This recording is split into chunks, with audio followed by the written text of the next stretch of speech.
Hello, ladies and gentlemen, and welcome to another Disjunct Confusion Thursday Night Hangout. Greetings and salutations, sir. How goes it tonight? It goes. Ladies and gentlemen, I, of course, am your host, Charlie, and I'm joined once again by the prolific comer himself, Zealeus.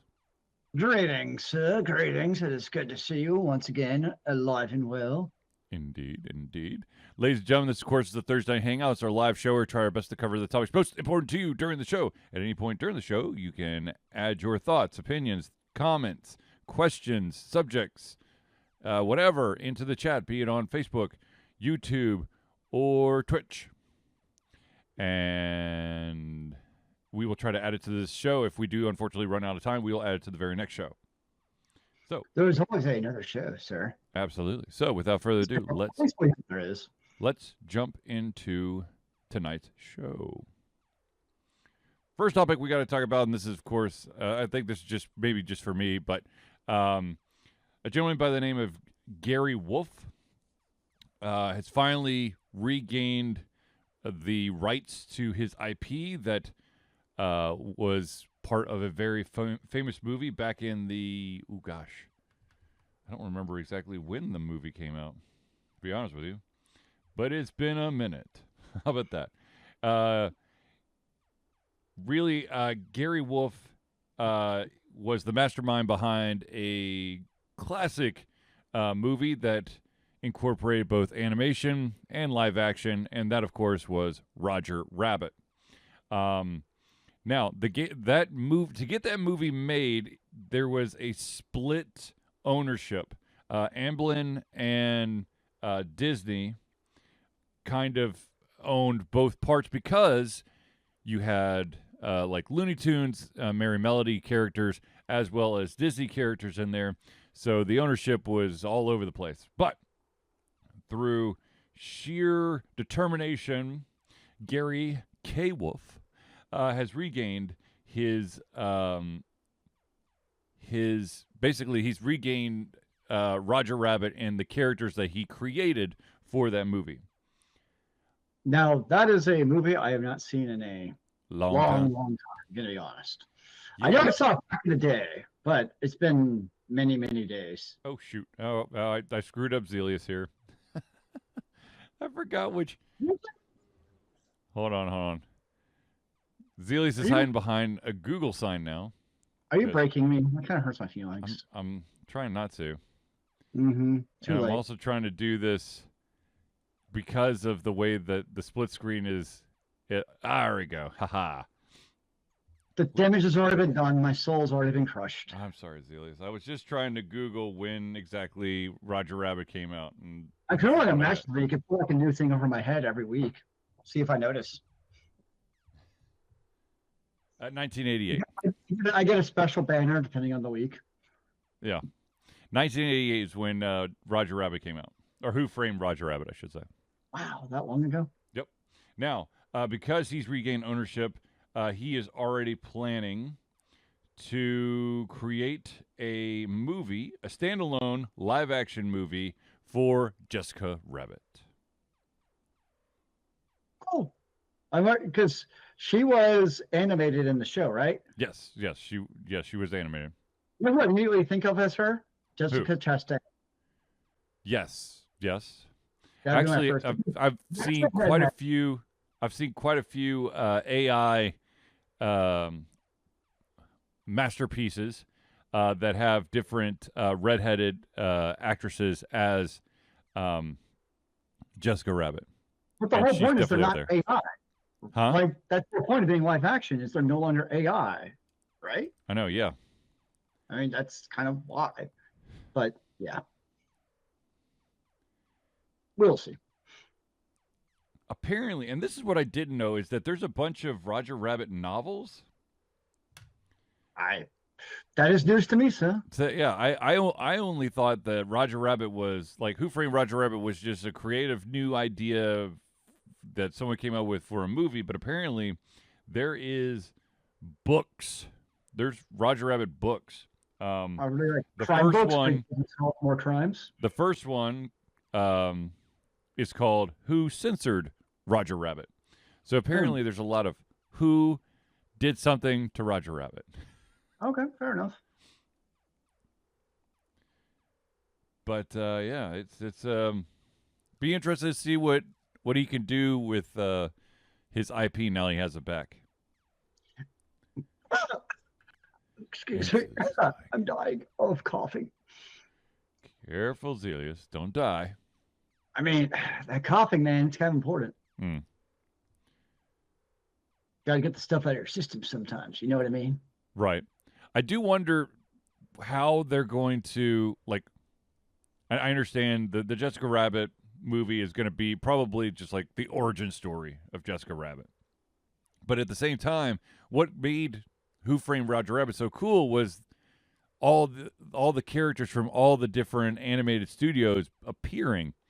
If this I wonder if this project they're going to have to work with, like in joint moves with potentially Disney and potentially whoever owns Looney Tunes at this point in time. Or maybe you should ask ESPN how to do that. Oh boy! And YouTube. Speaking of which, ladies and gentlemen, let's give a quick update. YouTube TV is now handing out $20 gift certificates while they continue to futz around with this ESPN, ABC, Disney disaster. Yeah, I'm not gonna lie. I thought it would be done by now. I thought it'd be over with. They would have come to a more rapid resolution, but obviously I'm incorrect in that assumption. And the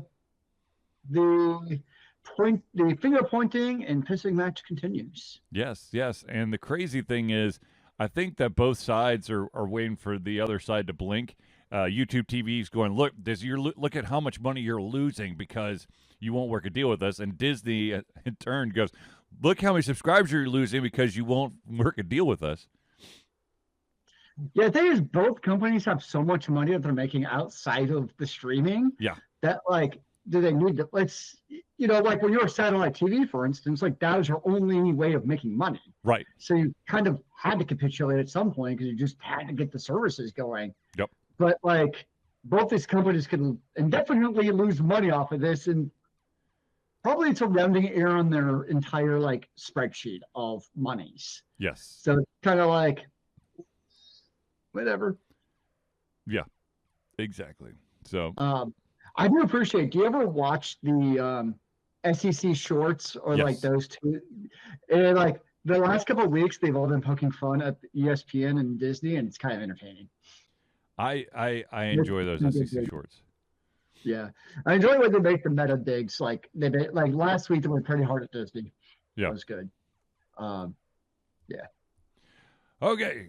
So speaking of books, there is some sad news in the graphic novel or manga realm, and that, of course, is that Kazuki Motoyama, who was the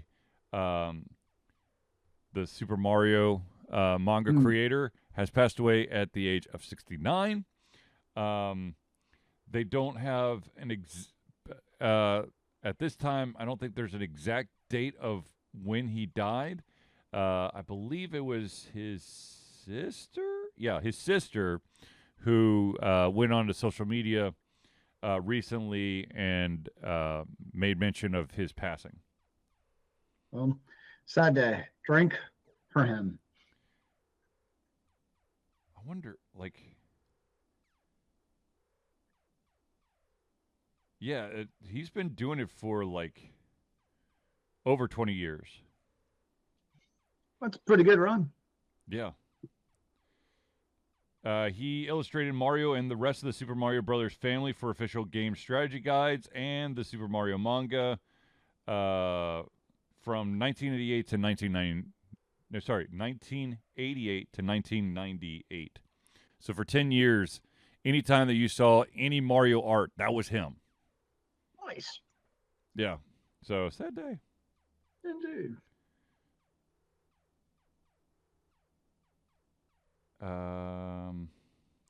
Looks like his final one was Yoshi's Story for the N64. Oh, Yoshi. Yeah. So we all need a pet Yoshi in our life.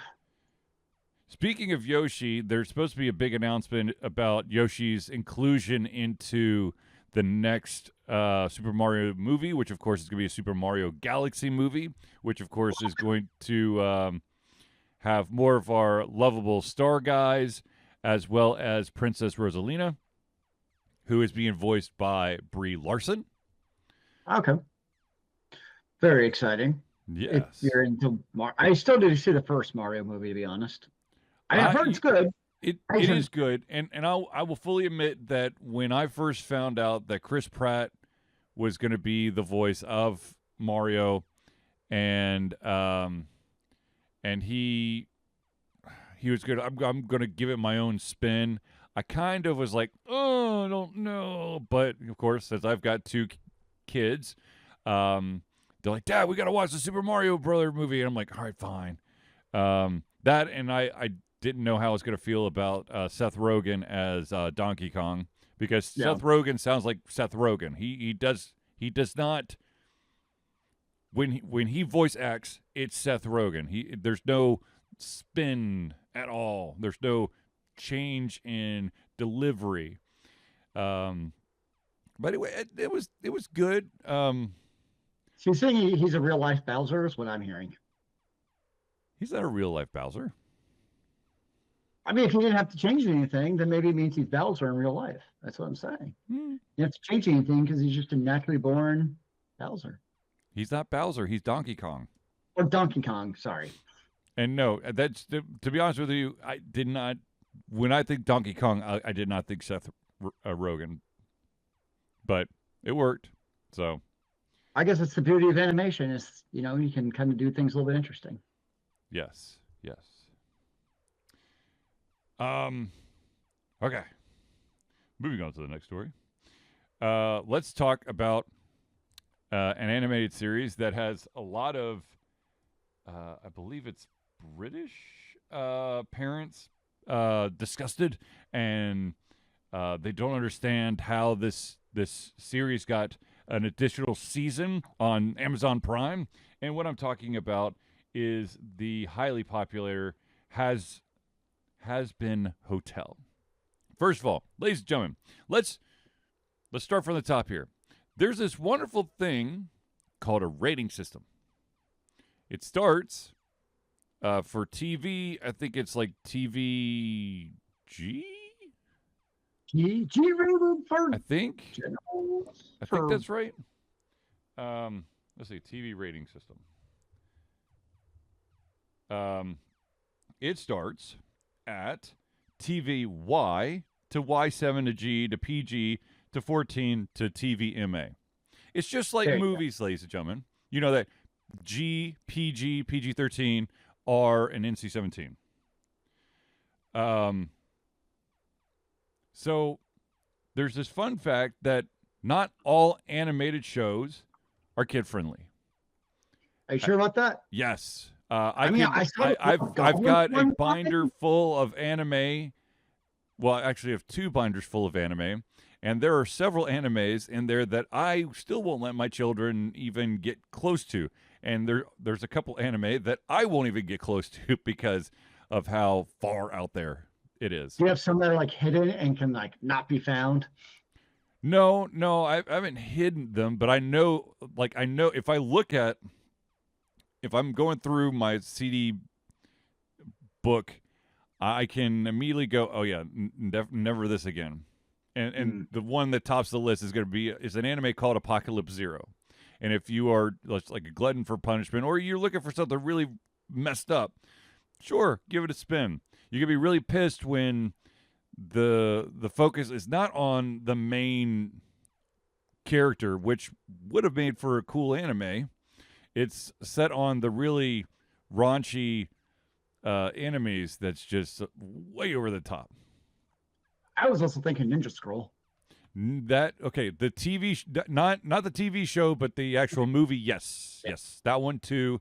Not Ken friendly, but anyways. So, ladies and gentlemen, Has Been watching this, or like, I must go watch these. Has Been Hotel is TVMA, and it's a very good reason why it's TVMA.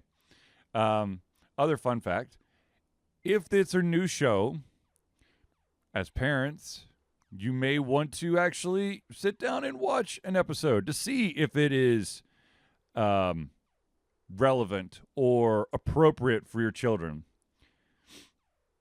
I mean, the parents really still get outraged because it's like, what I mean by that is, okay, so like back in the day, when Beavis and Butthead came out, or like when Simpsons was saying like "eat my shorts," it was kind of like new raunchy territory. Yes. In the area of animated shows. Yep. And also like really parental controls. I mean, you can always watch your child, but that requires work.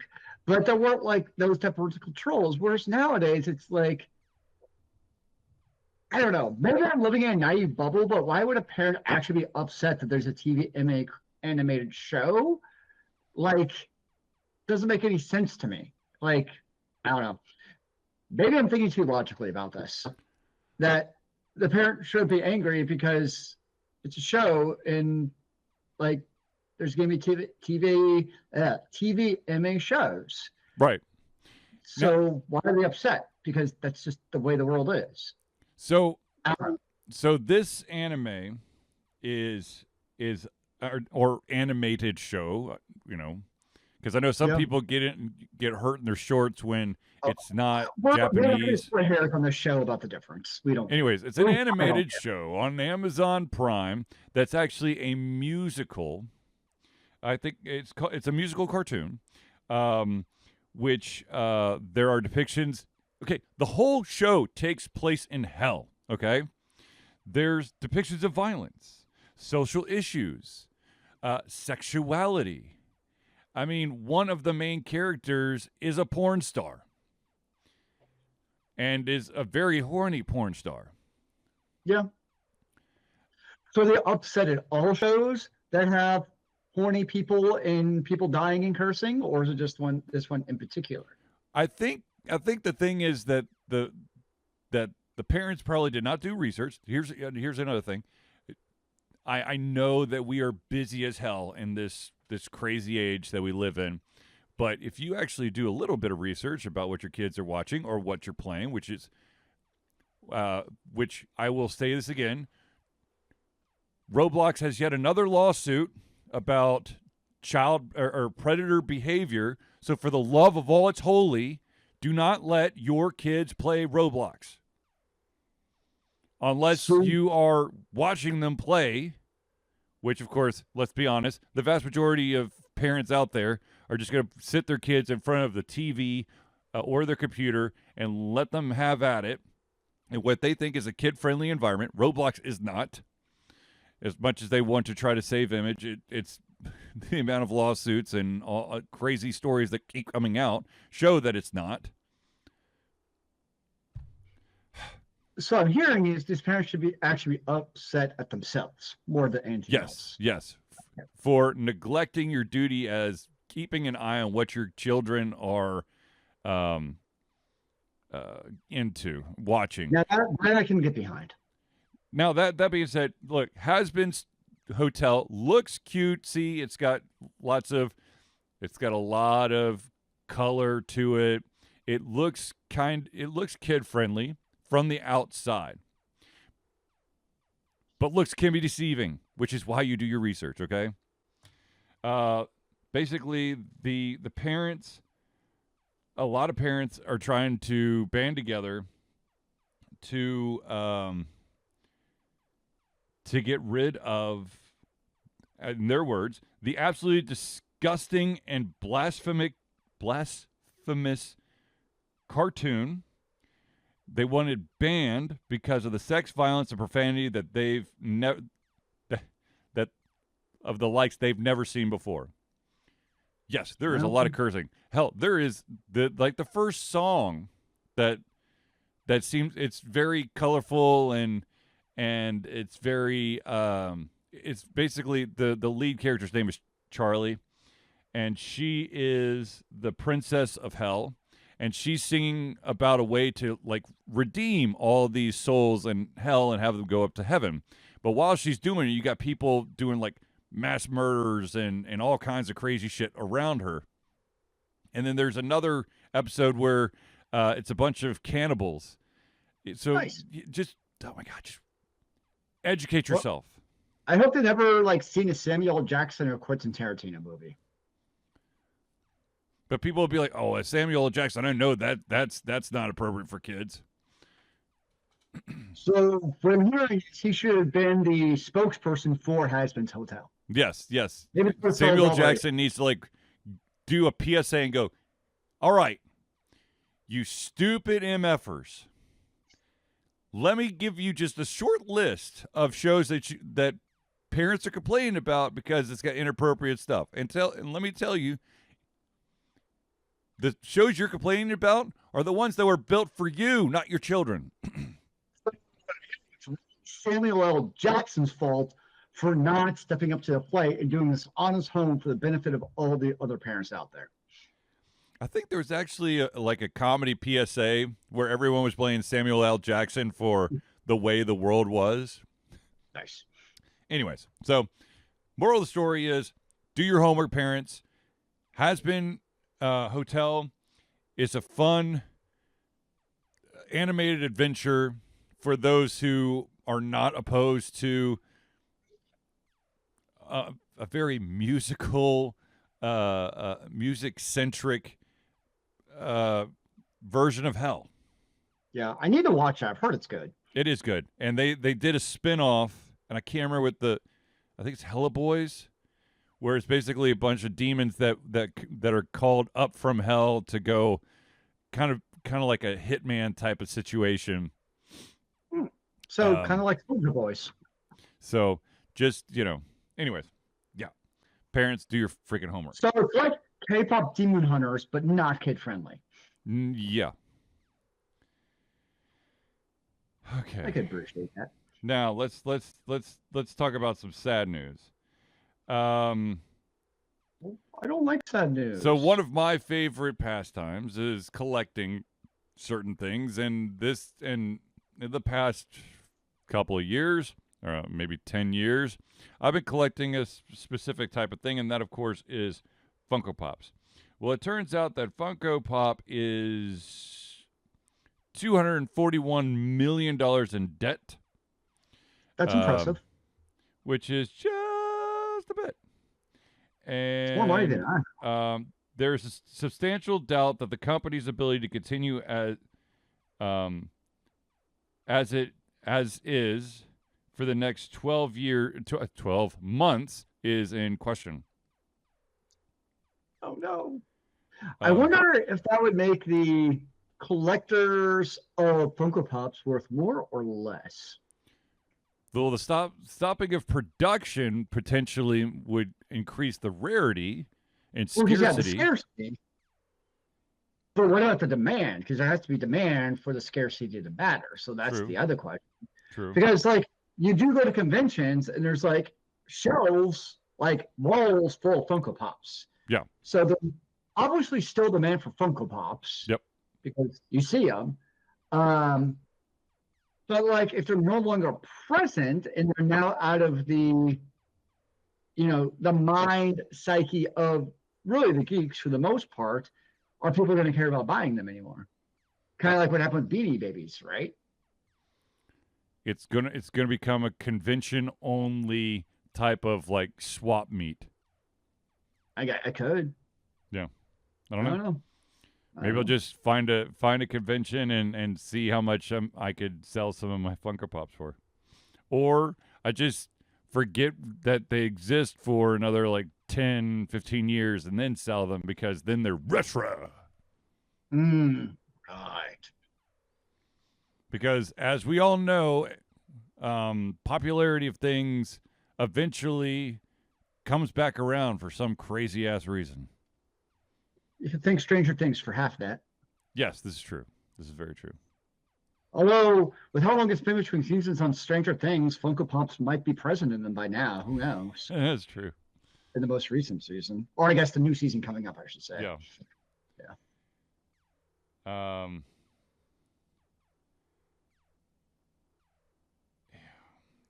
What I'm hearing is you got to go buy all the Funko Pops before they go into production. I don't have the money to buy all the Funko Pops before we go out of production. Well, as many as you need. Huh? Because you need your collector's items. You need the rarity. The rarest of the rare. It'll be, they could, for all you know, they could all be Wicked and Twos 20 years from now. Stop. God, Jesus. Stop trying to stab me in the heart, Zealeus. It's one of my small pleasures in life, man. I don't have much to live for. I have my cat and I have stabbing you in the heart. That's really about it. Oh, you son of a gun. I try. So yes, I just don't know what they'll end up doing. But as of right now, lots of corporate speak in the press release. It's like, we're going to make it awesome, and it's just like blah blah blah blah blah. A lot of jargon, a lot of candy coating, a lot of selling of hope, but without any like substantial, like solid concrete plan that they want to discuss with everybody. I don't know. Anyways, yeah.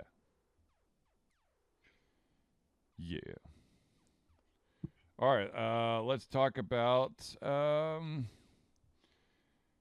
in an ever-growing trend we're keeping the trend of let's talk about a video game that is turning into an animated or a TV series. It has now been confirmed that the Kojima Productions mega hit Death Stranding is going to get an anime series that is going to be a joint project between Kojima and Disney. So, is it going to be about delivering mail? Will they get? Oh my gosh, I just blanked out on the actor's name. I know who you're talking about. I don't remember his name. Oh my gosh. I know he's David Dixon. That's about it. Yes. I don't know his name. Son of a gun. Yeah, I like him. He's a good actor. Norman Reedus. Yeah. Will they get Norman Reedus to voice the thing? Because I'm pretty sure they had already been in talks of making a live action movie, and Norman Reedus is like, "I'm your man," and Coach was like, "Yes, you are." So, look, I know to play Death Stranding. I don't know anything about Death Stranding, but even I know if you're going to do a live action version, like you literally can't do it without him. Yes. I mean, he is the face. Yes. The only way you get around it is you get someone basically wearing a green screen suit, and they just CG Norman Reedus' face on your face. I mean, to be fair, it seems like half of Hollywood movies nowadays. This is true. Unfortunately. This is true. I mean, there was that movie several years ago that had...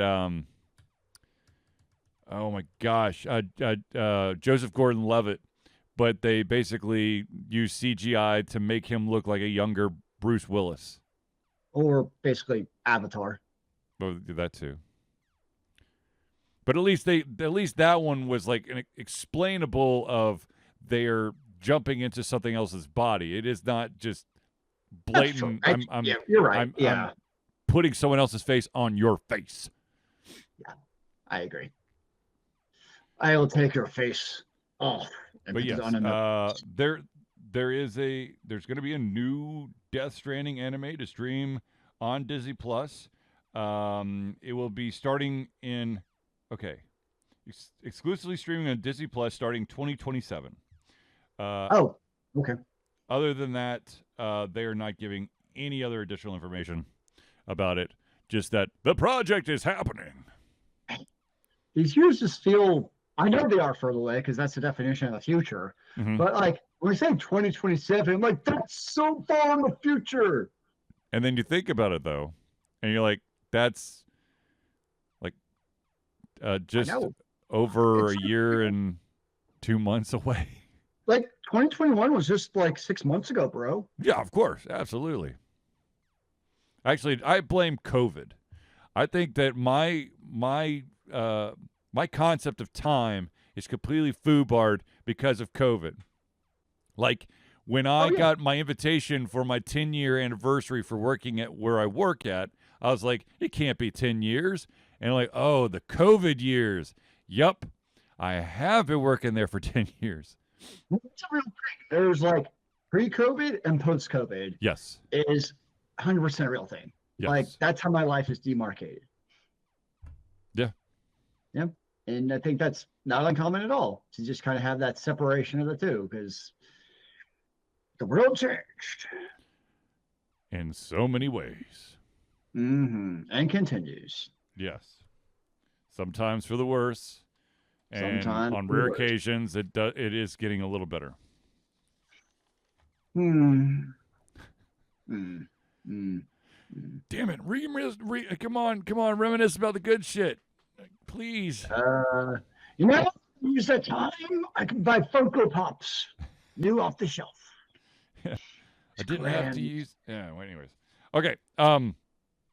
Let's pause real quick to thank the beautiful individuals who help Alter Confusion be the Alter Confusion that you love and adore. That, of course, is the friends of the show. And so without further ado, let us start off with the Indie Cluster.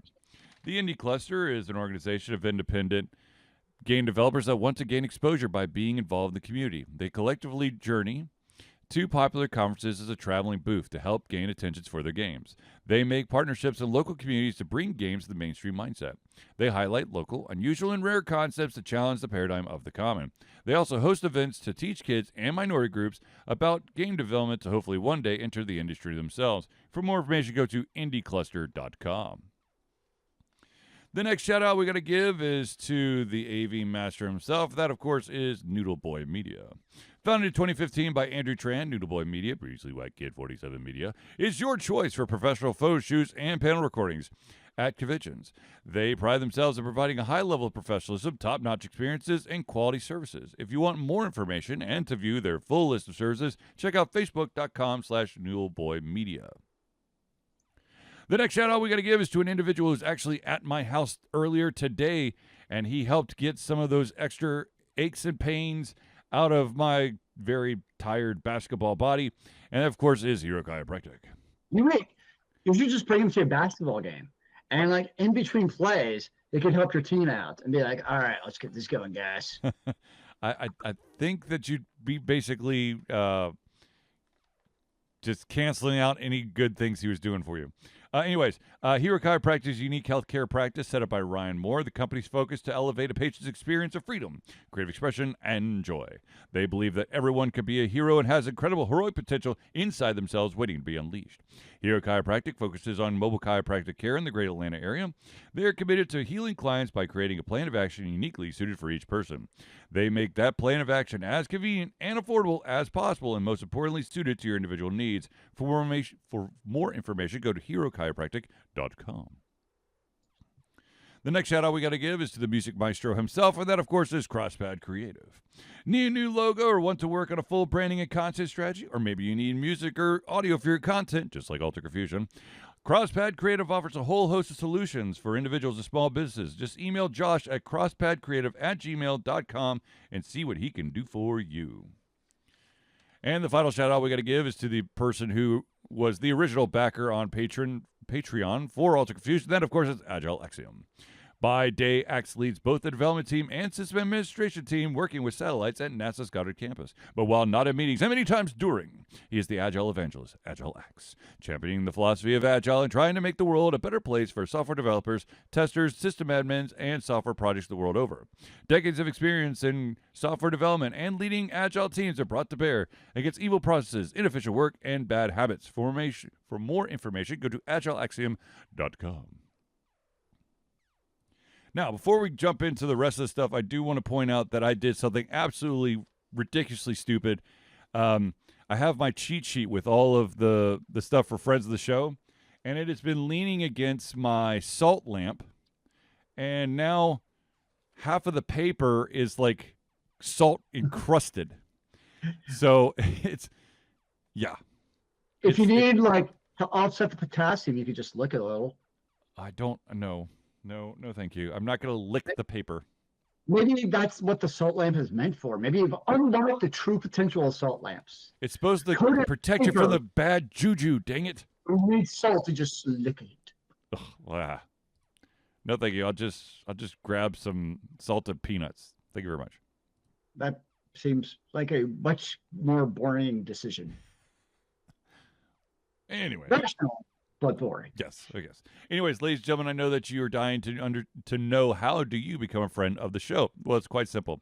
Ladies and gentlemen, Alter Confusion survives on the love support of fans like you, and so we have a Patreon page. Patreon lets you, the lovers, haters, demigods, interdimensional beings, gods, demons, aliens, vampires, werewolves, swamp creatures, mummies, supporters, and more to become active participants in the work we love through a monthly membership. This gives you access to exclusive content, community, and insight into our creative process. In exchange, we gain a bit more freedom to do our best work and the stability we need to build an even stronger creative career. We currently have 2 tiers. We have the $1 a month tier. That's $1 a month or $12 a year. What that gets you is early access to all of the playthroughs, as well as access to patron-only posts.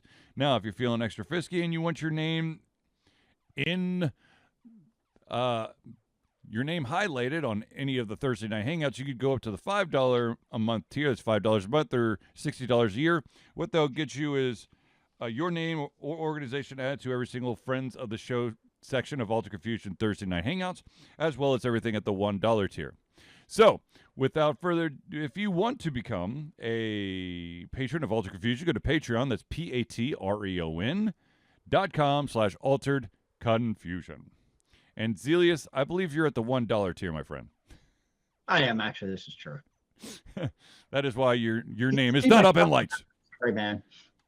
Okay. Also, I know that this is past both my 24-hour Gameathon as well as the official Gameathon, but I do want, until the end of the year, we are still raising for Extra Life for the 14th year straight. Extra Life is gamers doing what they do best, game, to help sick and injured children at their chosen Children's Miracle Network Hospital. The money that we raise through Extra Life will go directly to Children's Healthcare of Atlanta as unrestricted funds. This means that the hospital decides where and how to spend the money to ensure the dollars we raise make the biggest impact to the lives of the kids they treat. So if you have the capacity to donate, please go to extra-life.org and search for Altered Confusion. I think we're still sitting at the $500 mark, but that's phenomenal. That's awesome. And I want to thank everyone that has donated thus far. And like I said, there's still time to add to the donations. That is a very nice Funko change for the Children's Miracle Health Work of Atlanta. Yes. Now, I know that some of you are we are getting very, very close to that holiday season, and maybe you're looking to give your loved one or yourself a gift. And, of course, there are some Alter Confusion merchandise options that you, of course, can pick up today. And that, of course, all you got to do is go to alterconfusion.tv/merch, and you can pick up a hat. You can pick up a vinyl sticker. You can pick up the new version of the coffee mug. I would show off the beanie, but I've been wearing the beanie because the temperature bottomed out in Atlanta at the beginning of the week, so I've been using that, and I did not bring it back down here. But there's several other items you can check out. Just go, once again, alterconfusion.tv/merch. What about Alter Confusion branded beer? I'm just saying, this could be a thing. We would need, there would have to be several different additional steps. And we would have to get some more people involved, but interesting, Zealeus. Very interesting. Really alter your confusion. I think they would add to your confusion, though, depending on how much beer you drink. Isn't that the beauty of it? Yes. So anyway, some of us know how to cope, man. So there was a question from a gentleman by the name of Sam.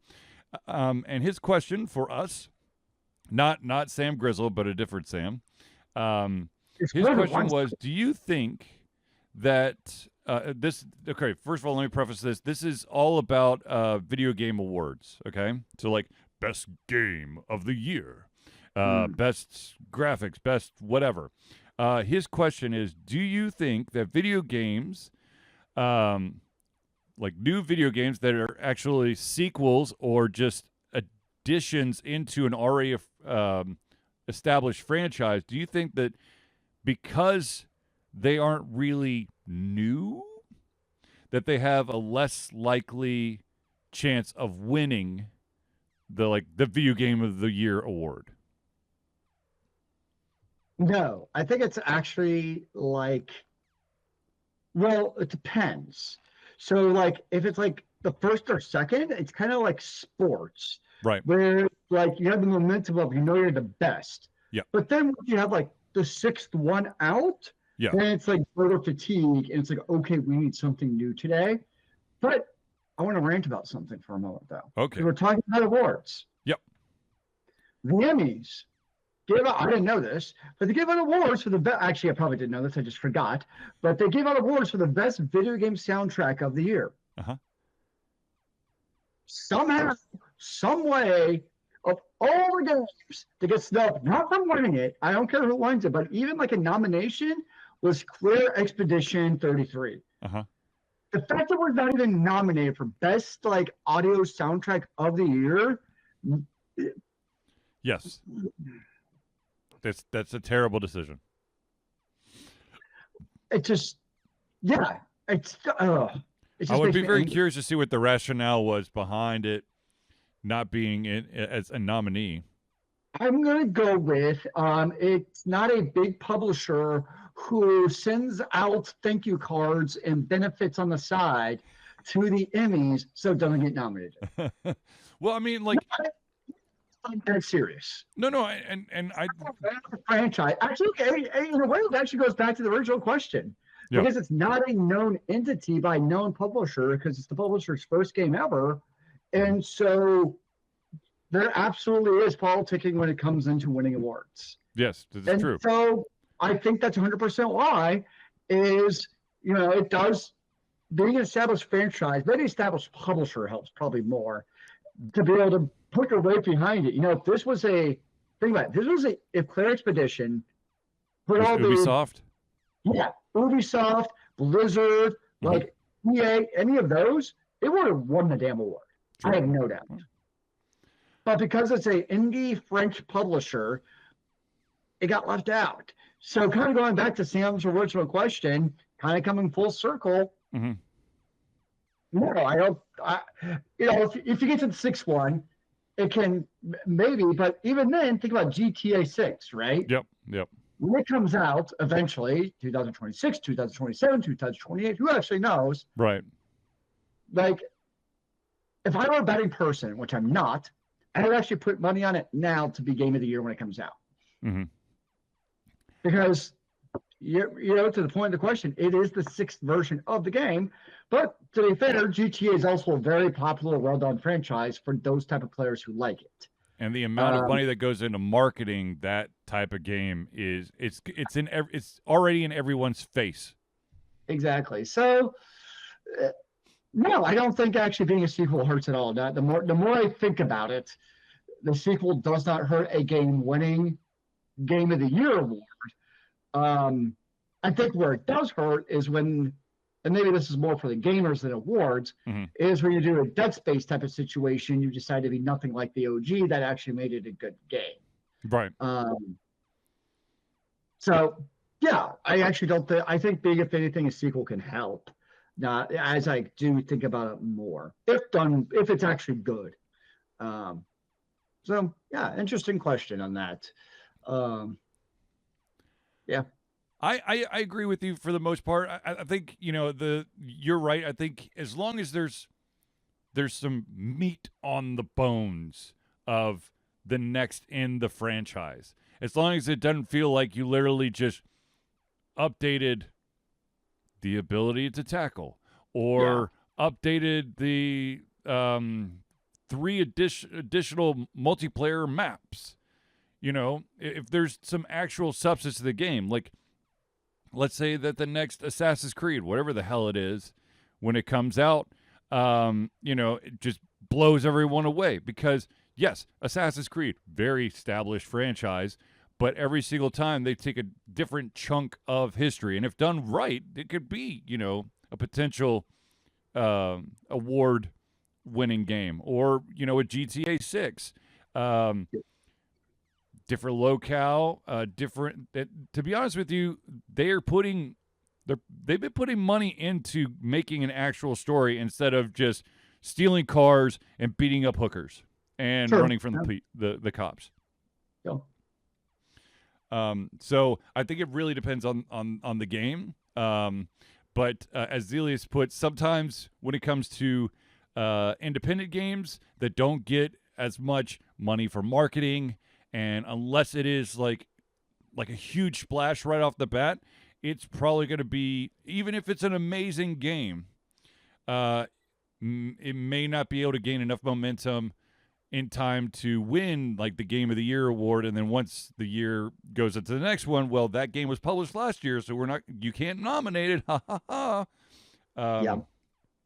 But that being said, they have announced the Indie Game Awards have announced their nominees for 2025. Okay. And I just want and the Indie Game Awards will be happening December 18th. I think it's basically all virtual, maybe. I don't know. Anyways, the Game of the Year's nominees are the following: Absalom, a game called Anne Roger. I have no idea what that is. Blueprints, which is a really well done game, but frustrates the shit out of me.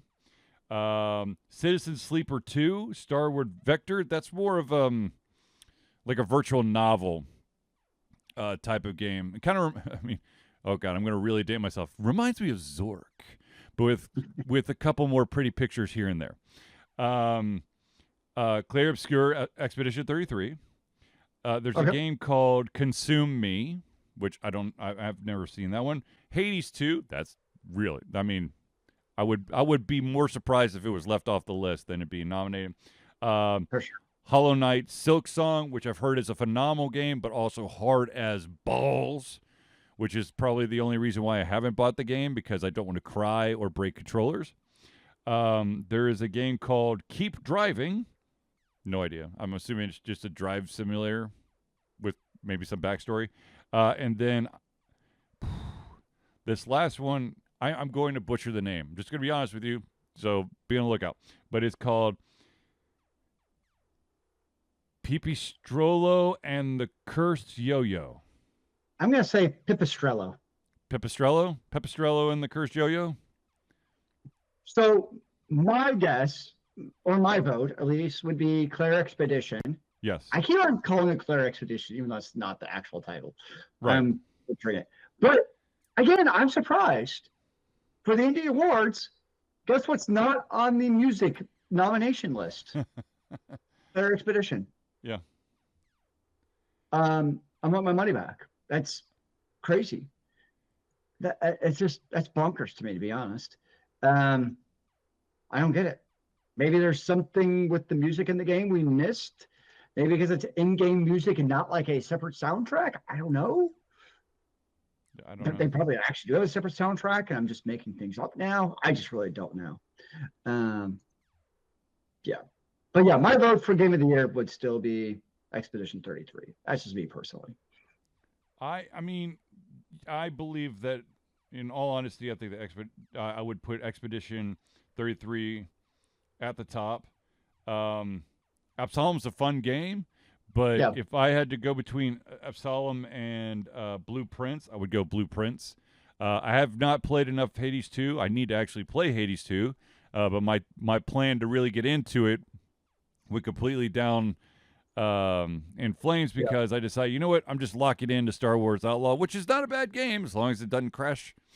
Now, I know Hollow Knight is also very popular. Yes, it is. I've never played it, but I know that's also high on people's lists. So. Yeah, it's from my understanding from the people that I've talked to who've played the game, they're like, look, once you pick it up, you can't put it down.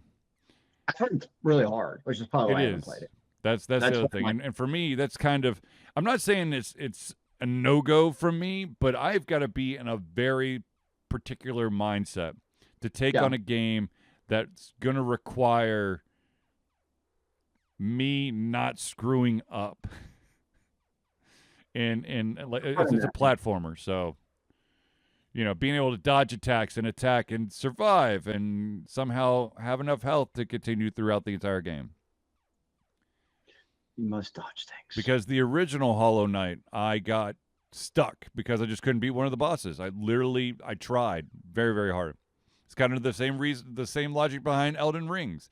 I could not beat the first big freaking boss, so I gave up after 32 hours of most of it spent trying to restock all the healing stuff that I needed, and then attempting to kill the guy, and then losing again, and then rinse and repeating. So yeah. I can see that. Yeah. I know we made mention of this earlier, or we just in passing, but K-pop Demon Hunters 2 now is of course happening, and they are aiming for. Here's an actual date that is well into the future, Zealeus. They're aiming for 2029. I saw that, and like, I don't know. It's Will interesting. there be enough momentum to carry? Exactly. Like, it feels like they're kind of letting the fire stoke a little bit too long. Yeah. Yeah, like, I don't know. It's interesting. I don't know. It seems weird to me that they go, because, like, yeah, I just don't get the length, because, whatever rationale I can think of why it would take so long, it doesn't. It seems like they'd be able to figure something out with the millions to be made. They could make it work if they wanted to get it up sooner. I have to believe. So, yeah, it's interesting. I will say that. I don't know. Yeah. I got nothing other than it's weird that it's so far out, to me at least, because it is still like, I think it's still like number 3 or 4 in the Netflix list. So obviously it's still super popular, and you can churn out an animated, musical pretty quickly. Well, more than 4 years away. Put it that way. Yeah. So, I don't know. We'll see. Obviously, I hope K-pop Demon Hunters 2 is still great when it comes out eventually. They'll have the work cut out for them to make it as popular as the first one. Yeah. That's for sure.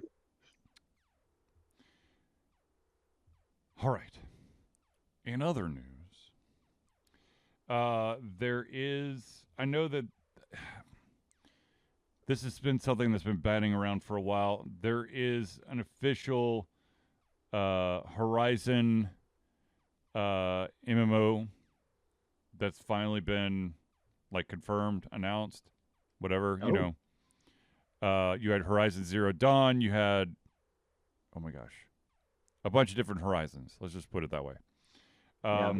This MMO, it's Is this Horizon Steel Frontiers? I'm just yes, saying it now. Yes, it is. And it's got a lot of people going, huh? I mean, because it's coming to PC and mobile, but not PlayStation 5? Correct. And it's also it's being developed by a completely different studio and being made with, and of course, as you mentioned, a completely different audience in mind. Yeah. NCSoft. So, just looking at it, it literally looks, to me at least, like it's a knockoff Korean MMO gacha game, probably. And they're literally just slapping the Horizon name on there. It's just, they are paying for the rights to use the IP of Horizon Zero Dawn, or Horizon, whatever we're calling it nowadays. Yep. Again, this is Horizon Steel Frontiers, and it's literally just slapping the name on it. Yep. Yeah. But when you first said Horizon MMO, my first reaction was like, really? Mainly because, I follow MMOs quite a bit, and the MMO genre kind of sucks right now, particularly from new entries, because they're so cost prohibitive to make a actual real MMO not some Korean piece of dog shit. But to actually have like a AAA kind of style, and when I say AAA, I mean the form of like a World of Warcraft or a Final Fantasy. Like we just even like the biggest one that was in kind of talks was the one from Riot Games, and they said like it's either earlier this year or last year, where they're basically like, well, we're starting from scratch because it's just not right, and they initially notched up like years ago. So it's like, and they just canceled the Warhammer MMO. So it's like, you basically have those, or you have your gotcha ones like Fantasy Star Online and what is it, Blue Protocol and those type. Of course, you have Guild Wars 2, which I actually started playing again. Yep. But again, I don't consider that AAA necessarily. It's definitely one of the better MMOs, but I don't think I would call it AAA necessarily. It's that weird, what do you consider AAA, I guess. Right. Yeah, but no, just a quick overview of Horizon Steel Frontiers looks. I'm sorry. I just do, when you put MMO and mobile together, it just screams at me money grab. When I think MMO, it's got to be on something with some serious heavy lifting, like a console or a computer. Well, the problem is when you do mobile, that also means you're gonna have gotcha or pay to win mechanics. Yeah. Some kind of acceleration like that. And unfortunately, when you look at the MMO landscape as a developer or I guess publisher, you have two choices. One is you're either going to make some money because you got gotcha shit, or you're going to make a PC only MMO and then trying to battle with the World of Warcrafts, the Final Fantasy 14s, hell, the RuneScapes, Guild Wars 2.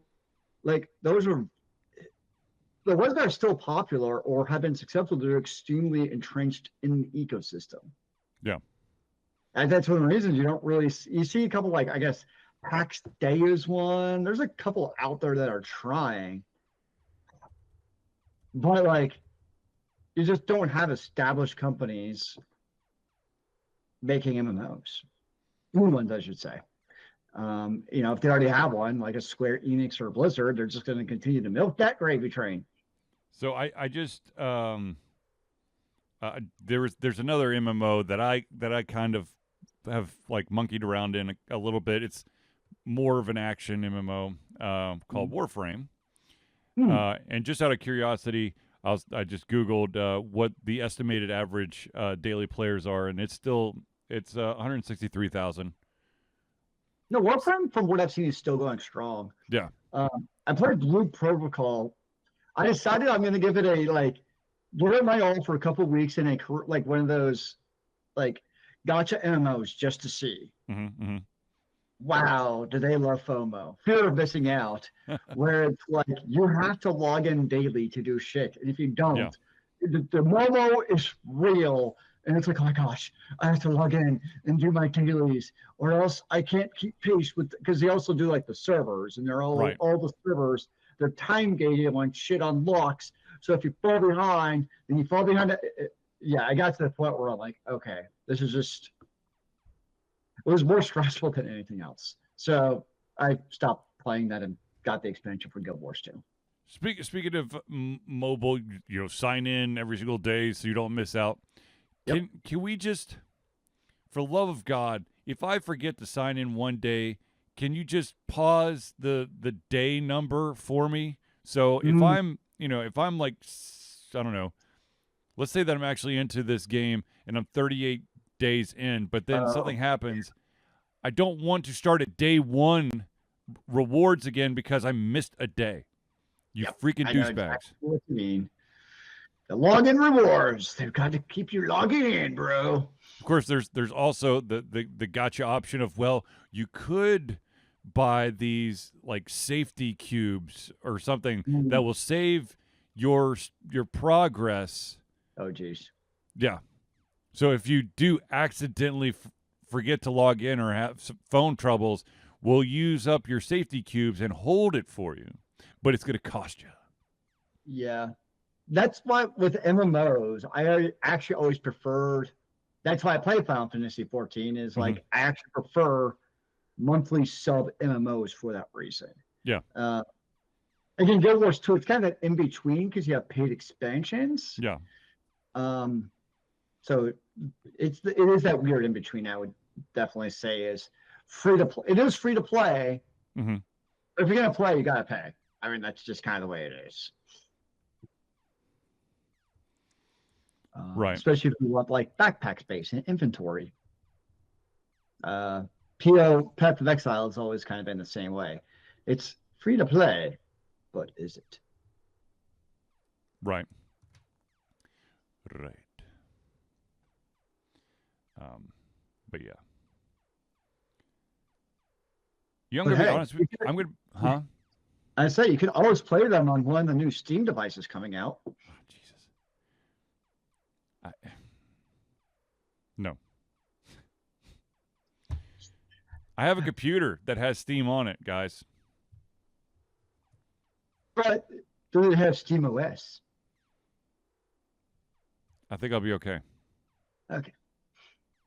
I think I'll be okay. I do think it's interesting that we don't know the future of the Xbox, and all of a sudden it's in a way like the Steam. I forgot the actual desktop PC they have is called, but like it almost is like the new Xbox. It's kind of how I look at it. Yeah. I mean, Sony will do. I mean, you know, there's going to be a PlayStation 6 or whatever they're going to call it. The Steam machine. Is that what it's actually called? Yes.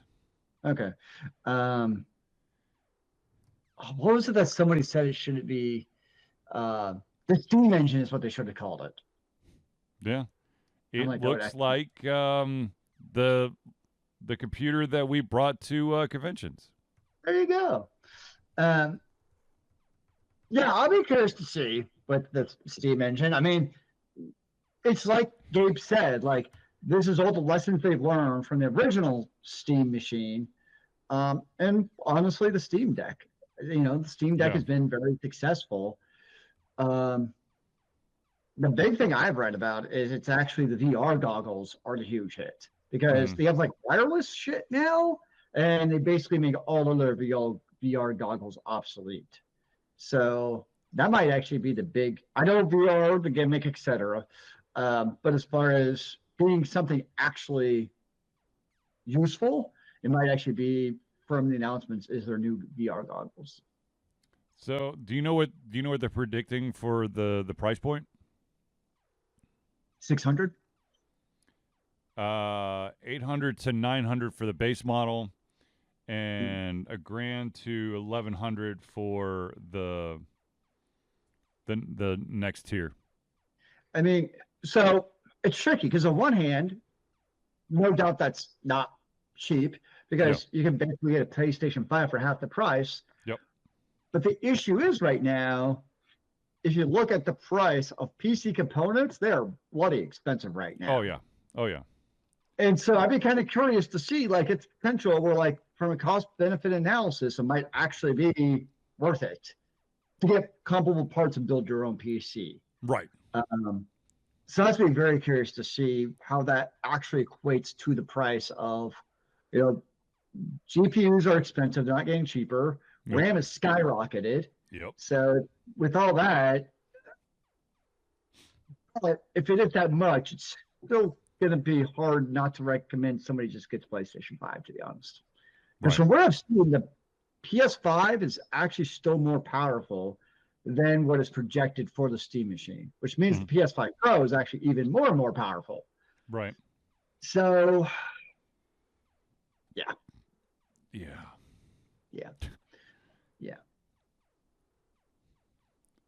Indeed.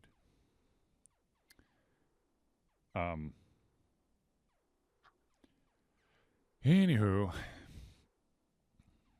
I think we've kind of reached the end of our show. Let's let some steam off.